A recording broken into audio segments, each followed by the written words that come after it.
ആന്ധ്രാപ്രദേശിലെ ഭരണകക്ഷിയായ YSRCPയിലെ മറ്റൊരു പാർലമെന്റ് അംഗം കൂടി കഴിഞ്ഞ ദിവസം രാജിവെച്ചിരിക്കുകയാണ്.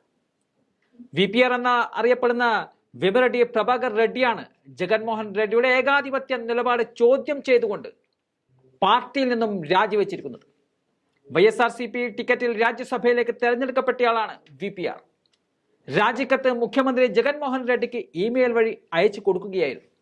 2018 അദ്ദേഹം MP ആയി തെരഞ്ഞെടുക്കപ്പെട്ടത്. എന്നാൽ ലോക്സഭാ തെരഞ്ഞെടുപ്പിന് ശേഷം വരാനിരിക്കുന്ന നിയമസഭാ തെരഞ്ഞെടുപ്പിൽ നെല്ലൂർ മണ്ഡലത്തിൽ നിന്നും ജനവിധി തേടാൻ അദ്ദേഹം ആഗ്രഹിച്ചിരുന്നു.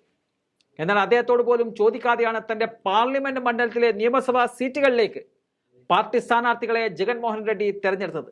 അതോടെയാണ് അദ്ദേഹം ഈ തീരുമാനത്തിലേക്ക് എത്തിച്ചേരുന്നത്. 2024 പൊതു തെരഞ്ഞെടുപ്പിന് തൊട്ടു മുമ്പ് നെല്ലൂർ ജില്ലയിൽ ഭരണകക്ഷിയായ YSRCPക്ക് VPRന്റെ പിന്മാറ്റം വലിയ തിരിച്ചടിയാകുമെന്ന കാര്യത്തിൽ തർക്കമില്ല. നെല്ലൂർ ജില്ലാ അധ്യക്ഷൻ കൂടിയായ അദ്ദേഹത്തോട് ചോദിക്കാതെയാണ് ജഗൻമോഹൻ റെഡ്ഡി ചില തീരുമാനങ്ങൾ നെല്ലൂരിൽ എടുത്തത്. അതുകൊണ്ട് തന്നെ ഇനിയും ഈ നാണക്കേട് സഹിച്ചുകൊണ്ട് ഇവിടെ തുടരാൻ തനിക്ക് സാധിക്കില്ല എന്നതാണ് അദ്ദേഹം വ്യക്തമാക്കിയത്.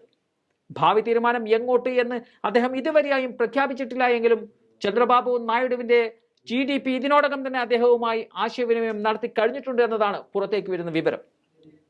തെലങ്കാനയിലെ ശക്തമായ പ്രകടനം ആന്ധ്രയിലും തുടരാൻ ശ്രമിക്കുന്ന കോൺഗ്രസും അദ്ദേഹത്തിന് തൊട്ടുപുറകിലുണ്ട്. എങ്ങോട്ട് തിരിയുമെന്നുള്ള കാര്യം പിന്നീട് വ്യക്തമാക്കുമെന്നതാണ് VPR പറഞ്ഞിരിക്കുന്നത്.